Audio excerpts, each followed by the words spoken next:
কৃষ্ণনগর এবং আশপাশে থাকবো। বেধুয়া ডাউরিতে বিকালবেলা শোভাযাত্রা হবে, সেখানে অংশগ্রহণ করব।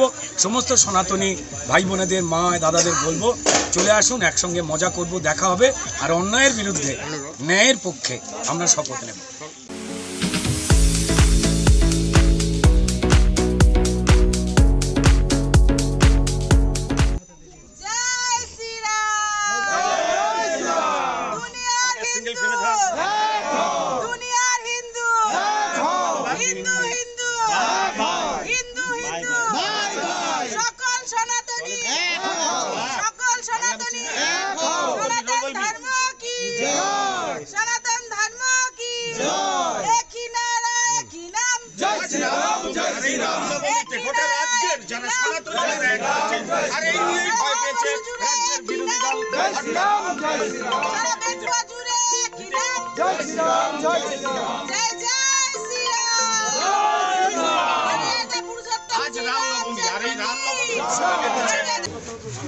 আসবেন, নামবেন, আবার অনেকে চাইছেন, কিন্তু যেহেতু ভূতেরা, রাক্ষস খক্ষসেরা, দৈত্য দানরা তারা রামচন্দ্রকে ভয় পায়, তো তাই কিছুজন নিজেরাই নিজেদের মনে মনে অসন্তুষ্ট হয়ে রয়েছে।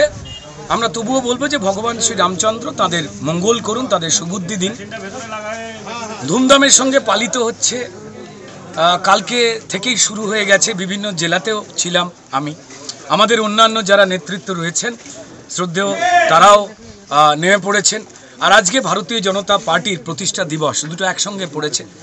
আজকে আমাদের শপথ, অশুভ শক্তি নির্মূল হয়ে যাক এই পশ্চিমবঙ্গ থেকে।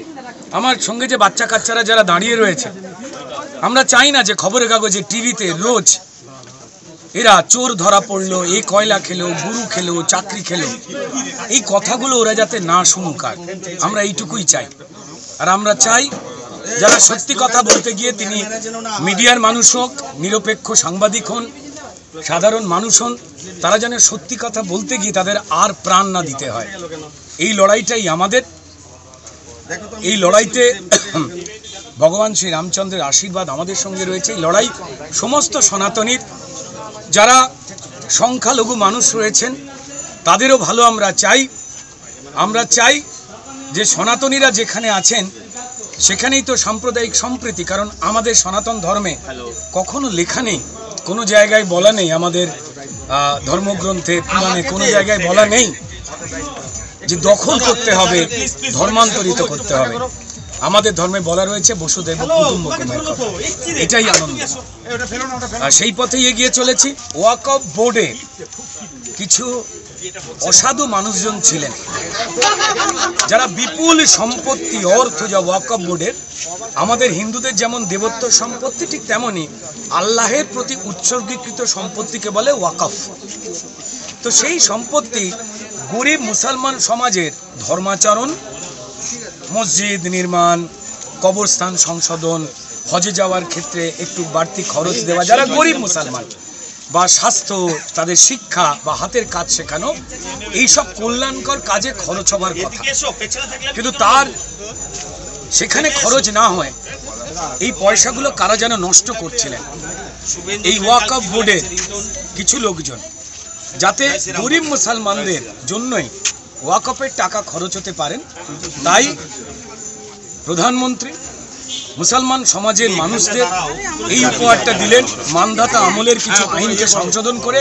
কারণ প্রায় 10,000 মামলা এই ওয়াকফ বোর্ডের এগেনস্টে মুসলমান ভাইরাই করে রেখে দিয়েছে। তো তাই এটার বদল দরকার ছিল, বদলেছে, আমরা খুশি, মুসলমান সমাজ খুশি। কিছু দুষ্টু রাজনৈতিক দল, তৃণমূল, কংগ্রেস বা সিপিএম এর মতো, তারা মুসলমানদেরকে আরেকটু ভুল বোঝাবার চেষ্টা করছে, কিন্তু তারা দেশ জুড়ে বিফল হয়েছে। নরেন্দ্র মোদী এবং কেন্দ্রের বিজেপি সরকারের পাশে যে আসলে মুসলমানরা আছে, যা প্রমাণ তারা দিল্লির নির্বাচনে বিজেপিকে সাপোর্ট করে দিয়েছে, তা আবার প্রমাণিত হলো। আমাদের খুব ভালো লেগেছে যে গরিব মুসলমানের জন্য এবার উন্নয়নমূলক কাজ করতে বাধ্য হবে ওয়াকফ বোর্ড। পুরোটাই কৃষ্ণনগর এবং আশপাশে থাকবো। বেধুয়া ডাউরিতে বিকালবেলা শোভাযাত্রা হবে, সেখানে অংশগ্রহণ করব। সমস্ত সনাতনী ভাই বোনেদের, মা দাদাদের বলবো চলে আসুন, একসঙ্গে মজা করব, দেখা হবে, আর অন্যায়ের বিরুদ্ধে ন্যায়ের পক্ষে আমরা শপথ নেব।